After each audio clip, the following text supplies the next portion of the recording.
Ready? Ready? Hey everyone, welcome back to the latest episode of Snitchin'. It's your host, Kristen. And Brittany, I hope y'all are ready for the best part of your day because I am coming at you live from the heart of the South, Charleston, South Carolina, one of my favorite cities. One of the best cities out there for sure. Yeah, it is real. I don't know if it's like a hidden gem. I don't know if it's hidden, but it's like a gem of the U.S. My favorite city in the U.S. Besides, I also love Santa Monica. Oh, I thought you were going to say San Diego, the land of no sweat. I do love San Diego too, but I have a special connection to Santa Monica. Oh, I didn't know this. Why Santa Monica? I don't know. I just love it. When I'm there, I just feel like I'm at home, like here. Like Yeah, a cat cafe or a Harry Potter theater production. Yeah. I think Charleston used to be more of a hidden gem. Mish always talks about when she went to grad school there. Like, it was very different than it is now. It's much busier, much more touristy. I feel like Southern Charm. Definitely. Yeah, I came here before Southern Charm, I think. Or maybe I came here before, it was like bachelor. Now it's like very bachelorette-y, which kind of stinks. But other than that, it's great. It's great shopping. It's near the water. It's warm. It's so pretty here. Like, you forget to, like, I remember you saying this about Clemson, like, or South Carolina, like, I feel like everything, like the sky is just like so pretty. No, totally. It's beautiful. Some of the best, I think Charleston is like the best food city. All the restaurants are top tier. I really feel like you can't have a bad meal there. I love it because it's like a true walking city. Like, you can just like walk everywhere. There's so much to do. And like you said, the shopping is top tier. Top notch. Yes. It's like a mix of boutiques and like chain stores. It's awesome. How was the travel down? It was good. That's like another great thing. It's only like a 2-hour flight. So very easy. We got here like midday yesterday, and then we walked around, did a little shopping. We went out to eat at that place, Magnolia's. Oh, we went there on my bachelor for lunch. Yeah, it was really good. So yeah, it was really good. And now today we're doing the carriage ride, which I'm super excited about. Fun. Yeah, I haven't done it since like the first time I came, like 10 years ago. So fun. How's the weather? Good. It's great. It's like 70s. It's awesome. It sounds like you're having the best time. So that's great. Yeah. I know. It's awesome. The weekend is just beginning. Vacation Brittany is one of the best versions of me. Yeah. Oh, yeah. Brittany can do a vacation very well. She's a good time. Yeah. And, you know, the committed gal she is, still doing an episode even mid-vacay. Yeah. Well, it's nice to take a little break from everyone, you know. That's just fun. I have to tell you, this morning went down to get my Dunkin', and I was in the car and singing, and the song had just started. So I took a little bit of a detour to get home. And Nice. Yeah. And I drove down. So I live on a marina, and I drove down to like the other side of the marina, and they're filming a movie there today.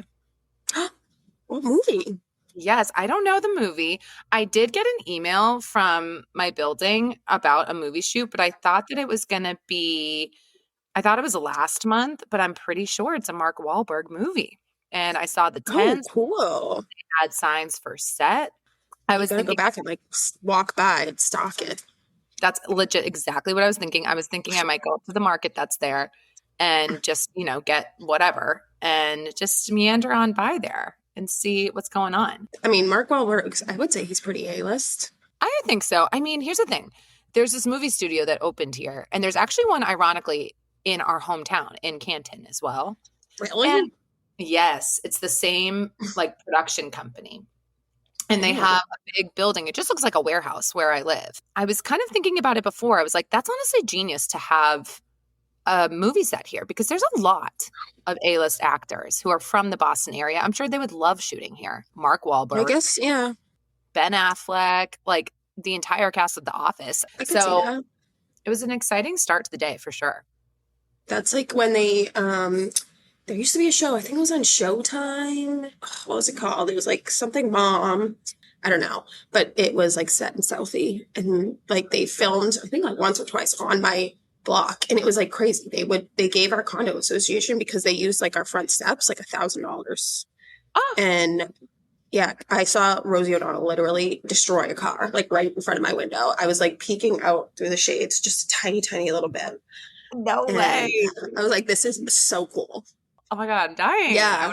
They used like our neighbor's house as like their dressing room. So they paid for them to go and like stay in like this nice hotel for like a week and gave them like 10 grand. I'd be like, done. Okay. Okay. First off, done. Yeah. 10 grand, say less. Put me in a nice hotel, say less. Also, just knowing, let's say Rosie O'Donnell was in my home Yeah. for a significant amount of Yeah. time, saw all my stuff. Like, that's so crazy. I know. So I would have loved that. I'm definitely going down there now. There's no way. yeah, no, you gotta. Yeah. I've got to. I've already now, in my mind, I'm like, okay, so Be I'm going to walk sneaky. by, yeah, I'm not really good at being sneaky. Oh, well, try. Yeah, okay, I can try. I mean, I'm just saying, Yeah. it's just not in my, I wouldn't, it's not something I would say is one of my strengths. But okay, I'm going to go down there, maybe I'll put sunglasses on, be covert, I'm just Have your headphones on, but like don't have them on. yes. I'm I'll sneaky. walk, yeah. Okay, and I'll walk kind of down by the ferry. I don't know what's going on, whatever. And then once I'll walk by, and then hopefully they spot me. Hopefully someone walks over and basically just invites me to be in the movie. And then like, Yeah. Oh my God, imagine. They're like, oh, we need extras. Do you want to be an extra? I would be so jealous of that. but here's the thing. I feel like I'm thinking about if that actually happened, like I know I would just freeze. Yeah, you'd panic. You'd be yelling. You'd panic. I just know. You'd be like, I wouldn't be able to talk. yeah, you'd panic. You'd panic. Oh, God, that's funny. Okay, you know what? No, though, not today. And we're going to give it a shot, and I'll report back. Yeah, I mean, maybe if you know going in, you won't be as caught off guard. Yeah, right. Preparation's everything. I need to prepare Exactly. If I run into Mark Wahlberg, no, this is what I'll say. I'll say, oh my God, Mark, I am going. Wait, why'd you make that face? I don't know. Oh my God, Mark. I don't know. Keep going. Mr. Wahlberg? I don't know. Figuring it. Like, oh my God, Mark. No, okay. I'll say, hey, Mark. And then I'll say, me and my friends are going to Alma Nove, even though we're not. My friends and I are going to Alma Nove, his mom's restaurant, in like a few weeks. Yeah. That's perfect. Yeah. Perfect. Yeah. And say, what should I order? Should I order? I'm not, I'm not too much of a fan, but yet I'm like cool, calm, collected, asking him about his family. I think that's the move. I wonder if he's cool, like if he's down to earth or if he like is kind of a jerk. My feeling is that he probably comes across as a bit of a jerk, but is like a good guy. Yeah, like he's raised well. Exactly. Yeah. Like I think he's a stereotype of, the Boston thing. Like you're kind but not nice. Like he was a good dude. I'm sure he like, is more like generous and charitable and nice than we think, but probably comes across as a dick. I didn't know that was a Boston thing. People say that like East Coast people are kind but not nice, whereas like West Coast people are nice but not kind. They might present as being like really friendly and nice. Oh. And kind of like they talk shit about you behind your back. Oh, way better over here. Yeah, I'd way rather be kind and not nice.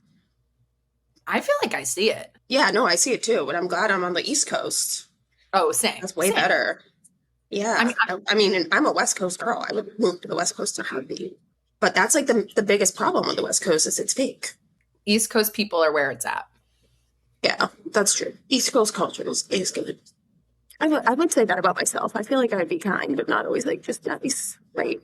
I mean, I think you're nice, but I think generally the stereotype is true. Like when you come across people that are kind of, rude or whatever. Yeah. Like I've heard it be explained as like if your car broke down, like an East Coast person would stop and help you change your tire, but they'd be like pissed about it the whole time. Yeah. I mean, that's better. What would a West Coast person do? They would be really nice about it. Well, that's not a good example. Yeah. Yeah. But I get it. I'm picking up what you're putting down there. Yeah. There's one other thing I have to bring up before we talk anything like pop culture-y. Okay. I saw this TikTok. I was scrolling. I was definitely on a TikTok hole last night. But one of the things I came across, have you heard of the account Letterboxd? I feel like I've told you about this before. I feel like I've heard of it. Yeah. Basically, they stop actors. They stop all celebrities, but it really started with actors on the red carpet. And they ask, what are your top 4 favorite films? And it's now become a thing. All actors like know when they see Letterboxd, they're like, oh my God. So they had Keanu Reeves and Aziz Ansari in an interview because they're doing a new movie together. And they asked the question, but they said, specifically, they said your top 4 movies that you saw in a movie theater. I had to bring it up because most of mine involve you. Okay. Well, I'm curious if you can guess what one of them is. I don't know. You're putting me on the spot here. I know. I know I am. Well, I'll give you them. Bring It On. Oh, I love Bring It On. I think we saw that for my 8th birthday. Yes, that's what I thought about. I was like, for some reason, they were like, what's the first movies that you can remember? Like, whatever. I'm like, Bring It On. I remember specifically seeing that for Brittany's birthday. Yeah, I remember that. That was fun. The other one I remember seeing with you that I thought of, because it was a Wednesday night when we were 11 years old and we thought we were hot shit. I remember this so well. We went and saw A Walk to Remember. Great movie. On a Wednesday night as an 11-year-old. And I could not have felt cooler. I totally forgot about that. But now that you're saying it, I remember. Yeah, it was so cool to go to movies at 11. I mean, 11 p.m. Drove us. I don't know who drove us. I thought about that now too. I don't know who. Definitely not my parents. Probably Mo and Rico. Probably Mo and Rico. Mo and Rico, if you listen to this episode, could you weigh in? Do you remember driving us to movies or not? It's definitely not my parents. I don't think that's something Lindy and Bob. Maybe if they felt like other parents were in on it, they might have done it. But yeah, I'm betting on Rico. 100%. My money's on Rico. 100%. Yeah. And then the last one, You'll Die. I'm pretty sure. Actually, I didn't even double check if this is the movie title, but when we were 11, I went to see Queen of the Night. Aaliyah starred as this vampire. Not a good movie at all. But it was when I went with Katie. I'm not going to say her last name. No. Oh.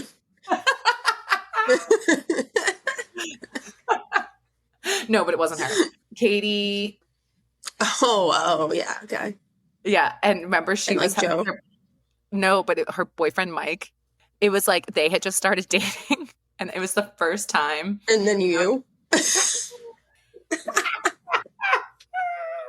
Oh my God. It was the first. So 11 years old. No, it was so 11 years old. It was the first time I was ever hanging out with her. And I remember I went to her house and we're probably on AOL, who the fuck knows. And she was like, let's go to the movies and I'm going to invite Mike. And I was like, okay. It was a rated R movie. I remember we had to sneak in. Yeah. Oh. And we snuck in. And I remember, it was me and them two, hard third wheel as an 11-year-old. But at the same time, I felt cool because I was at a rated R movie and you snuck in. And they totally made out during the movie, and I was so scared. It was a really scary movie. Wait, but now but now 11 seems young to be making out. No, I agree. I mean, I know they were living. You sure we were 13? I don't think so. I think I was young. I think we were young. Oh, yeah. I literally had no idea what to do. Horrified. And I was rated R movie. I was like, if my mom finds out, I'm dead. But, wow. When I saw that TikTok, I immediately started thinking, wow, what were some of my formidable movie-going experiences? And I don't even remember the movie, but I literally was like, no, I will never forget that night. Yeah, I don't remember that movie at all. Truly, no one does. Okay, so we do have some stuff to get to talk about. The first thing that we're going to talk about, this is some crazy stuff, Britt. Oh, I'm excited. I don't know about this. Britney Spears and Kevin Federline are making headlines. They are talking trash about each other right now online.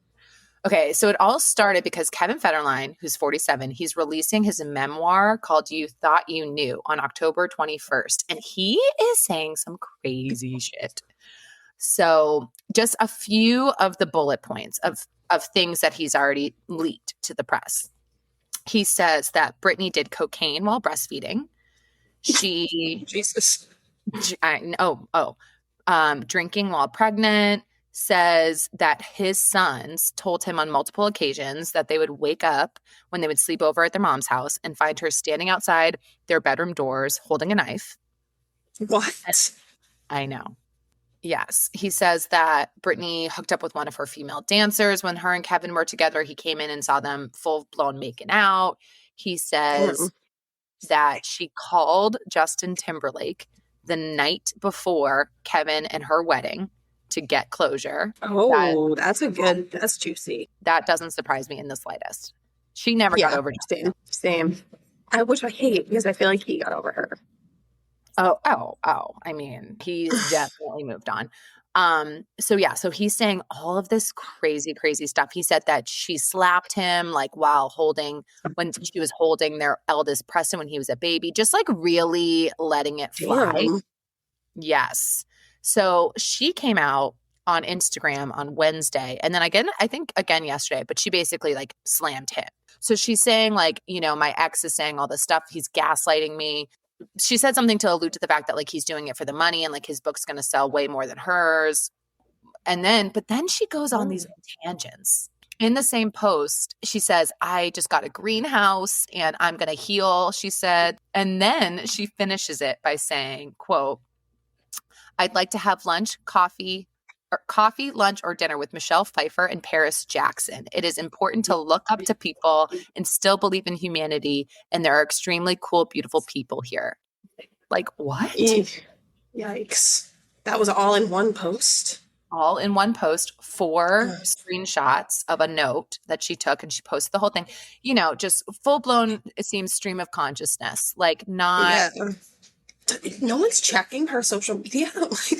But I will say, I feel like Kevin Federline, I could easily see him embellishing or exaggerating for the purpose of this book because, like, how else does he make money? Brittany? Exactly. He needs cash. Exactly. I'm reading this and I'm like, okay, the thing is, you broke up almost 2 decades ago. They were together from 2004 to 2007. Your son. Yes, 2004, 2007. And their sons are 20 years old and 19 years old. So full grown, past the age of 18. Yeah. You don't have to worry about custody. Like, why now? Like, what else? Is he a producer or something? Well, he was a backup dancer at one point. He was a dancer. She loves the dancers. She loves the dancers. Well, she loves to dance. That's her thing. Yeah, I feel like she's more of a dancer than singer. Oh, wait, side note. Sammy said she would learn the Fate of Ophelia TikTok recipe. Oh my God, yes. I love that. You have to. But anyway, I don't know. I just feel like take his things with a grain of salt. I mean, like, he's probably like, oh, she was drinking when she was pregnant, but like, I could see how that could get taken out of context as like, sounds way worse than it was. I think the most alarming claim is the knife thing. The knife, yeah. But like, that could have happened one time and she was holding a butter knife because she was like putting butter on bread and she ran over. You know what I mean? No, I agree. I think take it all with a grain of salt. And like K-Fed, you're not the most credible source, dude. Yeah. We forget, this was in one of the articles, his ex-girlfriend, Char Jackson, who was an actress, was pregnant with her second kid with him when he hooked up with Brittany. And he said that, oh, Jesus. There was something about in his interview that just like made me chuckle. He said something about that situation, how him and Brittany were kind of holed up in a bungalow and all of a sudden the press got wind of their romance and photos leaked. And that's how Char Jackson found out. And that's when he called her to tell her.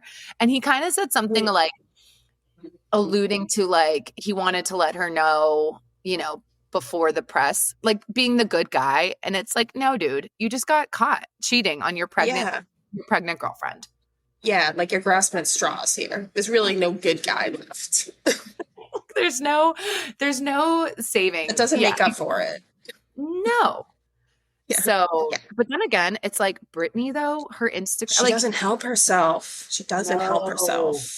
The girl's tapped. Scary. Yeah, I know. It's sad. It's like I want to believe that she's not, and like her Instagram is just like, I don't know, someone hacked it or something, but it's hard to not. I don't know. It's hard to deny. She's putting herself on film dancing with rings of eyeliner under her eyes. And she's wearing like, in half of her video, she's wearing like next to nothing. It's not behavior of someone who maybe is the most within. Yeah. But like that post you just talked about sounds insane.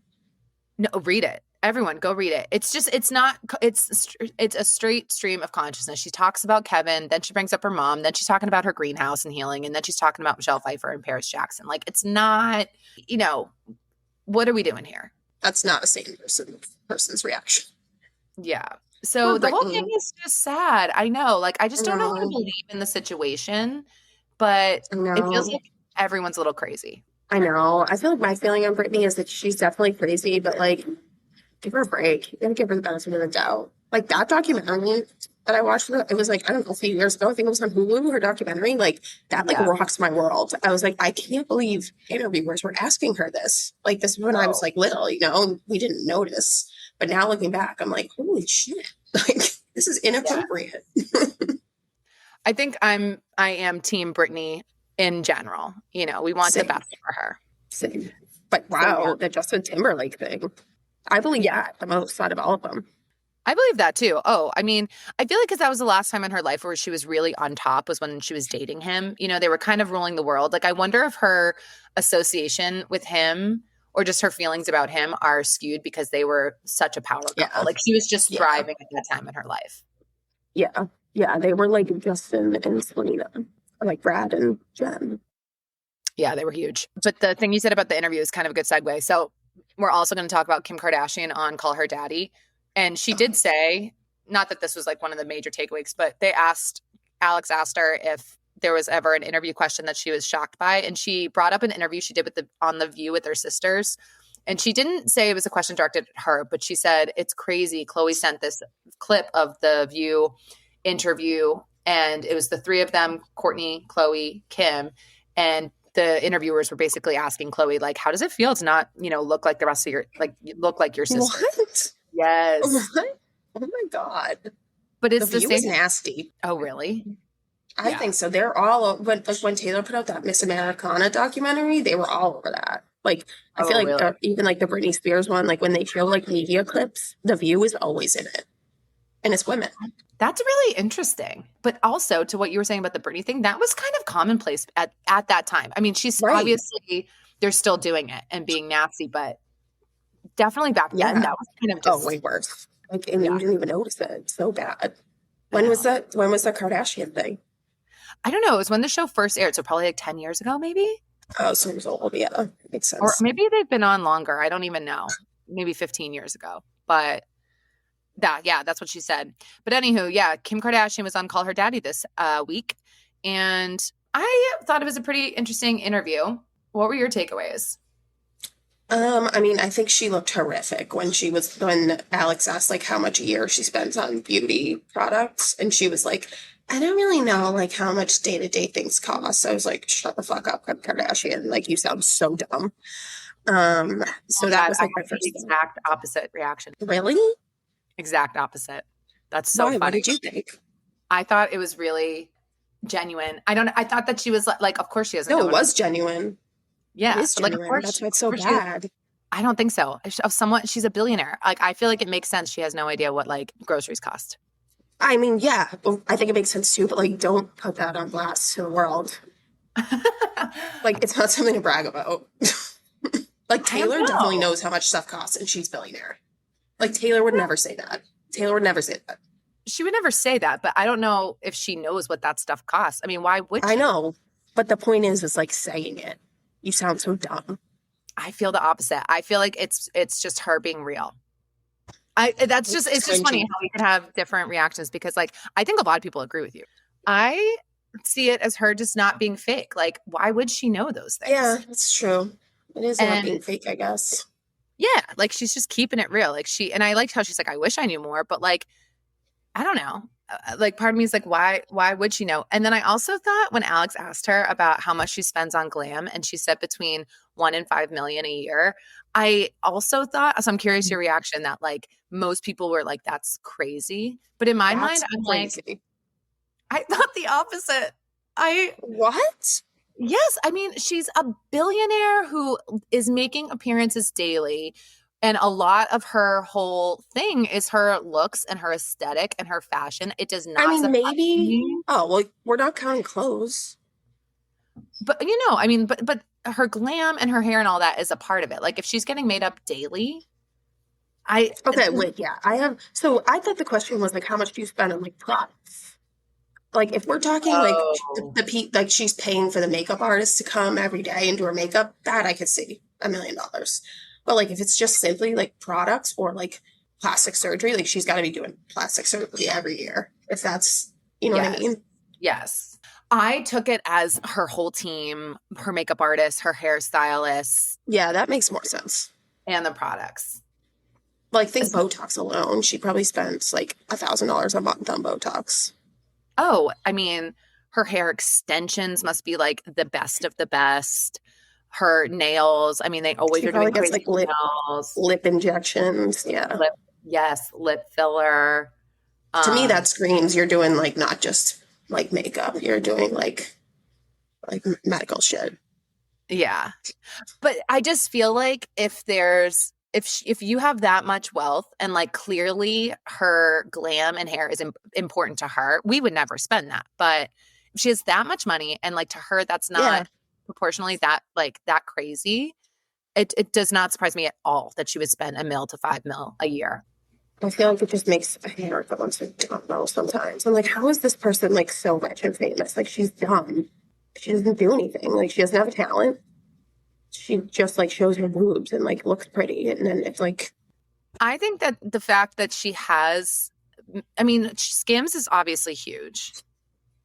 yeah, no, I know. But I mean, she's mainly famous for nothing. Like that's how she got her money. And like Skims, she launched once she had a following. Like all that other, like you have to remember, like the reason she got her following. I mean, what did she do? Like she's not a singer. She's not a dancer. She's not an actor. Yeah. I mean, she's definitely a reality star. That's for sure how she got her launch. But I Yeah. do give them some flowers in the sense of how many reality shows are there out there? And they put themselves in a different echelon. Like they're not reality Yeah, stars, totally. you know? Yeah. I Yeah. mean, a lot of that is the Kris Jenner of it all, but they are True. big business people. And I know. It's like, but like, why are people like this, like the big business people in America? It's like, couldn't it be smarter people with all the money? I don't know. I don't know. I mean, I like Kylie Jenner. I do respect them. Like, I think No, she's I a agree. I do leader. too. I don't think it's just that they're like reality stars who show their boobs. They have made an empire. Yeah. But obviously they're polarizing for sure. And I can understand why. I mean, definitely. What did you think of what she said about the Kardashian curse? How they always say like the men that they date are cursed. I don't know what the Kardashian curse was. It's basically like, from what I understand, every guy that they date like just goes downhill. Kanye, obviously, Tristan with all of his cheating scandal, Yeah. Chris Humphries. I don't know if Scott's looped into that, but maybe. She said that she hates that. She thinks that people are projecting them to be the problem when it's really like the men that have the issues. Yeah. But I can I see can what see she. that. Oh, Yeah, she also said she was like, I dated a guy who won the Super Bowl. Who is that? I think it was Reggie Bush. Okay. Okay. Because she was also talking about how she dated Tom Brady. And I was like, wait, they definitely didn't date that much that she was dating. They were like, they probably went on like a couple dates. But I honestly, I feel like they fit together. So, Well, do you remember when there was that period of time where we were talking about Tom like every episode because he was oh, he's in the thirsty. news Yeah. Giselle's winning by a lot. by a lot, for sure. 100%. I also thought it was interesting that she said she hasn't heard from Kanye in a couple of months and she raises the Yeah. kids full Full time. time. Yeah. That sucks. It would be hard to co-parent with Kanye West. Yeah. I mean, what is he doing right now? You know what I mean? It's like, what is he like making music? No. Is he on tour? Yeah, well, I mean, he's definitely canceled. He said some really crazy stuff. But she did say that the one thing that bothers her is that there's a narrative that she keeps the kids from him, and that's not the case. She Yeah. says that she would let her kids see him anytime that they want. And I felt like she was giving Tristan and Chloe a lot of praise in this interview. She brought them Yeah. up once, and she was saying Tristan's there for drop off and pickup. It makes me happy for Chloe. Yeah, I would agree. I like Chloe. She's great. Yeah, I think Chloe's my favorite. I saw something else. I didn't read into it, but I saw the headline that Gwyneth Paltrow didn't know that Timothy Chalamet's girlfriend, she thought that Timothy Chalamet was dating a young girl with 2 kids. Didn't know it was Kylie Jenner. Oh, that's so funny. I love him. Saying, yeah, me too. I like them together. Me too. Me too. Anything else from the interview? I think so. Cool. All right. Next, let's do some Dancing with the Stars. Dancing with the Stars week Oh yeah. 5. It was dedication night. Good What did you episode. think? I thought, okay, first off, I think my biggest takeaway is that Robert Irwin needs to be protected at all costs. I was God. crying before he even started dancing. Oh God, I had the opposite reaction. What? I don't know if it makes me like a cold hearted bitch. Like I was like, this episode is so cringy. Like, why is everyone crying? I was like, this is so cringy. Like, why are like the random professionals all crying? They don't even know that. Like, I don't know. No, that's His was a hilarious. little more emotional, but like some of them, like Whitney and her husband, I was like, no need for tears here. No, definitely. And then sometimes when the judges, like when Derek Huff is crying, like, come on. He's an interesting person. Reel it Very in. dramatic. Yeah. The drama, the emotion. No, that's so fair. I totally understand that. The only one where I really was like, oh my gosh, I love him. It was Robert Irwin. Yeah, I would say of the ones with the crying, his was really like the one that warranted it the most. Definitely. Oh I man, can't I believe he was love only 2 when Steve Irwin died. I didn't realize. I thought Steve Irwin died like 10 years ago. same. No, totally. Agree. Right? Totally. Yes. I was shocked by that. Their dance was great. Their dance was so good. I think that was maybe my favorite of the night. Close second though, and I thought they were so underscored, it annoyed me. My favorites, Elaine, Parent Trap Lady, and Alan, Mm, mm, dancing with yeah. Lisa and Walter to This Will Be an Everlasting Love. I was Oh yeah, that one's so cheesing. good. Yeah, I loved that one. And the girl, like her friend, like legit danced. I feel like they should get some credit for that. Yes, she crushed it. It was Yeah. Yeah, they slow. did underscore her. Yeah. Yes. And you could tell Alan's face during the scores was like, what the hell? Yeah, I know you can totally tell when they get like upset and they're trying to act like happy, but they're like 7 and they're all like, oh. But like you can Yes. tell that they're pissed. I Yeah. really liked I liked Alex's. I feel like I'm rooting for Alex Rebel. Oh, I love that. No, Alex is crushing it. She's killing it. Well, I like how she's like not an actual dancer. Like, I'm sorry, but Jordan Child, like, I'm kind of not rooting for her because like she has such an advantage. She's Yeah, like a professional gymnast. Like she's been in the Olympics. I don't know. I just don't think that's fair. I feel you. I feel you. That's a big So critique. I'm kind of not rooting for them. I'm not voting though. I'm feeling like a bad fan. I'm not voting during the episode. Yeah, I don't vote. I got to start supporting my people. I think I need to start voting for Elaine and Alan. I'm worried about them. So what do you get 10 times to vote? Yeah, you can vote up to, no, well, you can vote 10 times per couple. So Um, I think I'm just going to vote at the Maybe beginning I'm for gonna start voting. Yeah. I've been watching the beginning of it live, so I could vote. you can get that vote in, make your voice heard. I mean, people already know who they're voting for. Like, I think if I'm going to vote, it's going to be Elaine and Alan just because I worry that they're not going to get the votes. Alex and Val are Mm, making it to finale. yeah, I know. I wonder if like that does come in. Like, I wonder though if it's like, oh, I'm not gonna vote for Steve Irwin because like or Robert Irwin because everyone's voting for him. But then in reality, so they're like, oh, I'll pick like the Elaine or whoever, like the people that you think aren't as good and are gonna get cut, and then like no one votes for the good people. Like, does that ever happen? I think that has Just happened. assume. But there are I think to a certain degree though, like I think Robert and Alex, that's not going to happen. They have too big of a support, like too much of a following. Like I think Yeah. so. I definitely, well, I feel like there's the middle of the road couples like a Scott and Riley, Elaine and Alan, Danielle and Pasha, even Daniela and Dylan. Like those are the ones where I feel like you really need to, or even Jen and Jan. Like Yeah. you need to vote, otherwise they're going to be gone. Um, Yeah. I will say also, Mr. Feeney, although I Oh my appreciate it. God. I like felt bad for him. I was like, Jesus, Vango, why are you doing this to this man? When they first announced it, I was like, yes, I can't wait to see Mr. Feeney. And then when you see Yeah. him and It's like sad.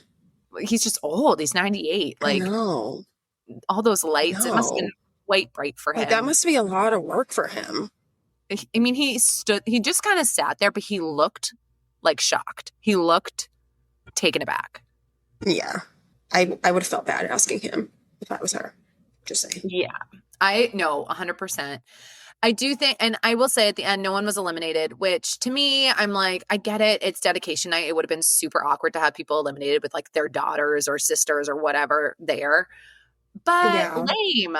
We need some elimination. Yeah. I know. When they said that, I was like, what? What the fuck? Like, what kind of scoring is this?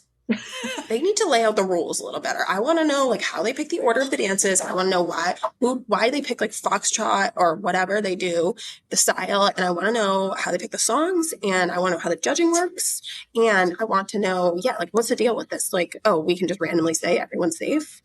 We need more clarity. But I guess they said their scores carry over or something. Yeah, I think that is how it works. They just double them up. But no, agreed. It's not, I don't like when they do it. So it'll be next week's scores combined with this one. And next week is going to be Wicked Week. That'll be so good. One couple is doing Defying Gravity. Yes, let's go. And Ooh. guess who it is? Elaine and Alan. Oh boy, let's go. Your favorites. Oh, let's go. Oh my God, I was so happy when I heard that. That song automatically gives you a leg up. 1000%. I mean, it's a lot of pressure though. I hope they can live up. Yeah, it's going to be good. I think Whitney and Robert are doing Dancing Through Life, the Jonathan Bailey Dancing Through Life. That's going to be upbeat. I could see that one being a good one. And then Mark and Whitney are doing Popular. So kind of the big 3 songs. Popular's good. Yeah. I know. I don't know the Wicked songs as well. As like Hamilton. Yeah, right. Well, the other one that kind of Alex and Val are doing, you know, this one where it's like, what is this feeling so sudden and new? But anyway, they're doing that one. Do you know what I was thinking? It's crazy how their outfits, like, they must have to make those costumes like so quickly. Yeah. It's impressive. It is. You know who, but you reminded me, you know who was the cringiest crier? Was fucking Dylan Efron. He did it with like his little sister. Like, why were you crying, dude? I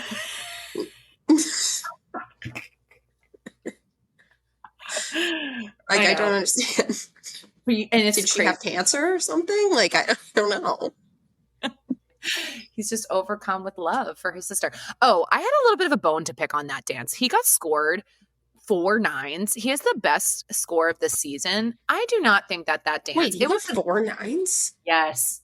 Yeah, it definitely didn't deserve that. No. That was a very not memorable dance.